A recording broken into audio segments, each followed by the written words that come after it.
নমস্কার, আমি তরুণ ঘোষ।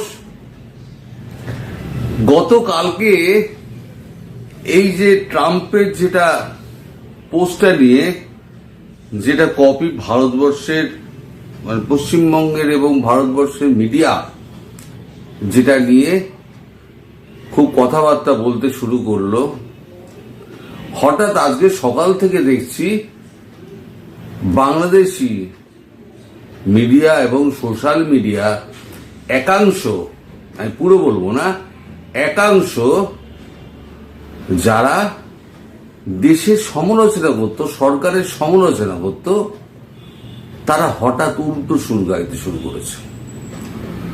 তারা প্রশ্ন তুলতে শুরু করেছে যে এটা কি আসল আইডি। আমি গতকালকেও বলেছি ট্রাম্পের দুটো আইডি রয়েছে, একটা ডোনাল্ড ট্রাম্প রিয়েল আর একটা হচ্ছে ডোনাল্ড ট্রাম্প আপডেট হেডকোয়ার্টার। একটা উনি নিজে হ্যান্ডেল করেন আর একটা উনি ওনার সোশ্যাল মিডিয়ায় যে টিম আছে সেই টিম হ্যান্ডেল করেন। এখন ব্যাপারটা নিয়ে না, এই যে বাংলাদেশের মানুষকে একটু গুলিয়ে দেওয়ার চেষ্টা করা হচ্ছে। বাংলাদেশের মানুষ এমনি খুব সরল সাদাসিধে হয়, তাদেরকে যা বোঝানো হয় তারা তাই বিশ্বাস করেন, খুব সরল মনে বিশ্বাস করে নেন। তাই তাদেরকে একটু গুলিয়ে দেওয়ার চেষ্টা করা হচ্ছে যে ভারতবর্ষ থেকে যেটা বলা হচ্ছে সেটা হচ্ছে ভেরিফাইড পোস্ট হলেও সেটা ডোনাল্ড ট্রাম্পের হয়ে অন্য কেউ পোস্ট করছে। আচ্ছা ভাবুন, এই যে এক্স স্যান্ডেলের মালিককে ইলন মাস্ক, ডোনাল্ড ট্রাম্পকে তিনি হচ্ছেন আমেরিকার প্রেসিডেন্ট, তার নামে ভেরিফাইড একটা পোস্ট অন্য কেউ চালাবে, সেটা সিআইএ থেকে, আপনার এফবিআই থেকে অন্যরা কেউ জানতে পারবে না। যত আইটি টিম রয়েছে আমেরিকার, সে আইটি টিমগুলো যারা কাজ করে সরকারের, তারা কেউ জানতে পারবে না। এই প্রশ্নটা কিন্তু তোলা হচ্ছে না, বলা হচ্ছে ডোনাল্ড ট্রাম্পের রিয়েল আইডি থেকে করা হয়নি। আরে আমি তো গতকালকেই বলেছিলাম, কোন রাষ্ট্রনায়ক, আমাদের মোদিজিরও দুটো এক্স হ্যান্ডেল রয়েছে, একটা নরেন্দ্র মোদী নিজে করেন আর একটা নরেন্দ্র মোদী অফিসিয়াল। নরেন্দ্র মোদী একটা হচ্ছে নরেন্দ্র মোদী অফিসিয়াল, তেমনি এটা হচ্ছে ডোনাল্ড ট্রাম্পের অফিসিয়াল হেডকোয়ার্টার, লেখা আছে পরিষ্কার।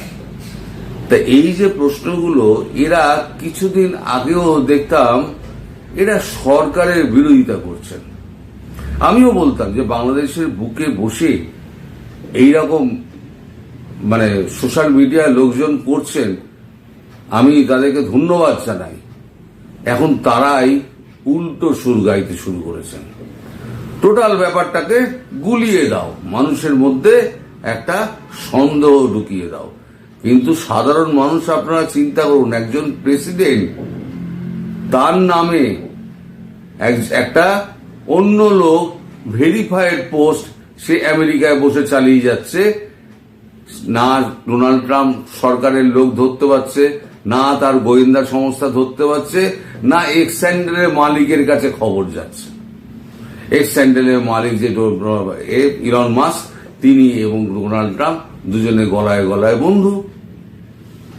তাহলে বন্ধুর যে এরকম একটা 2 নম্বর একটা পোস্ট হচ্ছে একটা এক্স স্যান্ডেলে, সেটা তার এক্স স্যান্ডেলের যে সমস্ত উচ্চপদস্থ কর্মীরা আছে তারা কি মালিককে জানাবেন না?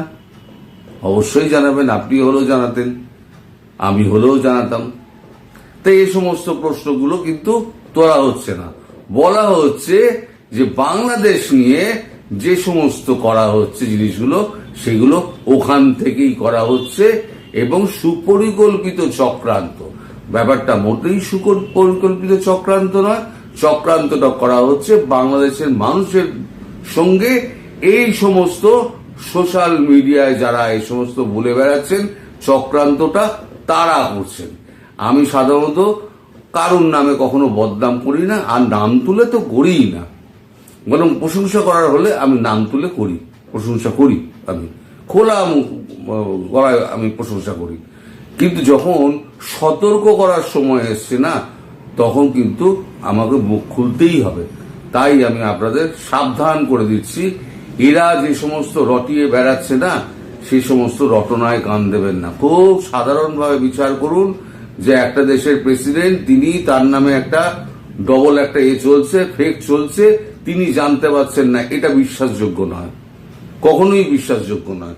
আচ্ছা, এইগুলো তাহলে পরে এগুলো বলা হচ্ছে না কেন? ধরুন এই যে ডোনাল্ড ট্রাম্পের একই স্ক্যান্ডাল থেকে পুতিন সম্পর্কে বেরিয়েছে। Putin says US president Trump is doing everything possible to undo the harm caused by Biden administration.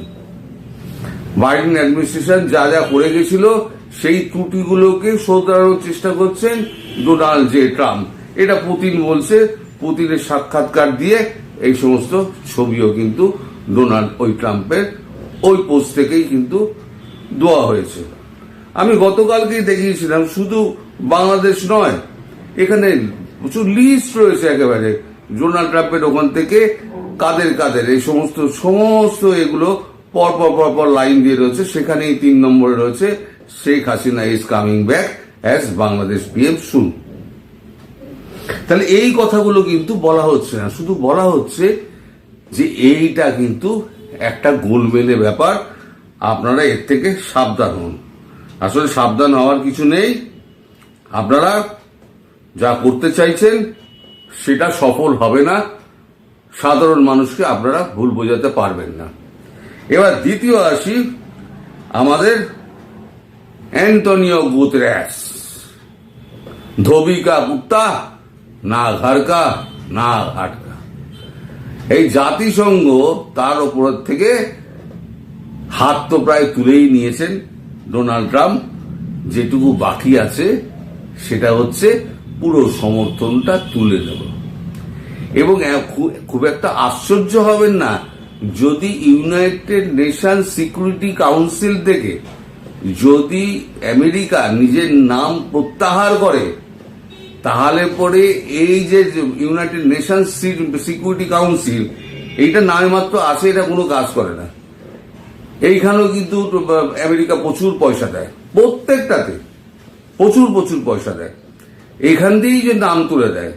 আর জাতিসংঘের এইটার কি মূল্য আছে বলুন? জাতিসংঘের এই দুজন বসে, দুই মানিকজোর, একজন হচ্ছে অ্যান্টনিও গুতেরেস আর একজন হচ্ছে গিয়ে আমাদের ডক্টর মোহাম্মদ ইউনুস। দুই বুড়োতে, বুড়ো আমাদের বয়সী দুই বয়স্ক মানুষ, আমরা বুড়ো দলেই পড়ি, আমাদের মতো বুড়ো দুটো গিয়ে বসে কাঠিবাজি করছে কি করে দেশটাকে ধ্বংস করা যায়। এই যে অ্যান্টনিও গুতেরেস, ইনি তো জর্জ সোরসের সঙ্গের লোক, তারই তো এতে চলছে, সমস্ত কিছু তার আন্ডারে চলছে, জর্জ সোরস আর অ্যালেক্স সোরস। এইটা ভাঙার জন্যই তো ইলন মাস্ক চেষ্টা করছে এটা ভাঙার জন্য। এটা সময় লাগবে, একদিনে হবে না। কিন্তু ভারতের এত বদনাম, ভারতের সঙ্গ ছেড়ে দেওয়া হবে, ভারতের সঙ্গে কোনো সম্পর্ক রাখবো না, অথচ খাবার দাবার কিন্তু ভারতবর্ষ থেকেই নিতে হবে। ভারতবর্ষ একটু রপ্তানি কমিয়ে দিয়েছে, তাতে কি হয়েছে? 1 বছরে চালের দাম কেজিতে বেড়েছে 17 টাকা। 17 টাকা কেজিতে বেড়েছে 1 বছরে। তাহলে মাসে হিসেব করে দেখুন কত করে চালের টাকা দাম কত করে বাড়লো। এই সময়টা যত যাবে তত চালের দর বাড়তে থাকবে, সাধারণ মানুষ খাবে কি করে? অ্যান্টনিও গুতেরেস সাহায্য করবে? কালকে যদি নাম তুলে নেয় অ্যান্টনিও গুতেরেস, যাবেন কোথায়? আর যার পাশে আমেরিকাই নেই, সে বাংলাদেশের পাশে দাঁড়ালো কি না দাঁড়ালো তাতে কি আসে যায়? 1 পয়সা দিয়ে সাহায্য ওই গুতেরেস করতে পারবে? 1 পয়সা দিয়ে সাহায্য করতে পারবে? দেশ চালাতে গেলে দরকার সেটা হচ্ছে টাকা। সেই টাকা কিন্তু জাতিসংঘের কাছে নেই যতক্ষণ না পর্যন্ত আমেরিকা টাকা ঢোকাচ্ছে। ইউরোপ কত টাকা দেয়? ইউরোপ হয়তো 52 থেকে টোটাল ইউরোপ, ব্রিটেন ফ্রিটেন মিলিয়ে, টোটাল ইউরোপ, ব্রিটেন এবং অন্যান্য দেশ মিলিয়ে, ভারতও আছে তার সঙ্গে, সবাই মিলে হয়তো 52 থেকে 53% কি 54% টাকা দেয়। বাকি যত টাকা আছে 46% কি 47% টাকা ওই আমেরিকা দেয়। তাহলে আমেরিকা যদি প্রায় অর্ধেক বাজেটের অংশ যদি কমিয়ে দেয়, তাহলে ওইটার কোনো দাম থাকবে? কেউ মুখ পুছবে? আর ভারত তো ফিরেও দেখে না, ওই জাতিসংঘকে ভারত ফিরেও দেখে না, তাকায়ও না। জাতিসংঘ কি বললো না বললো গোড়ার ডিম পাত্তা দেয় না। আসলে কি জানেন তো, যার পকেটে টাকা আছে, মাল আছে, আপনার পকেটে যতদিন পয়সা আছে না, ততদিন দেখবেন দুনিয়ার আত্মীয় আপনার বাড়িতে এসে বসে আছে। যেদিনকে পয়সা থাকবে না, দেখবেন 1 মাসের মধ্যে বাড়ি খালি। বাংলাদেশে সেই অবস্থা হয়েছে।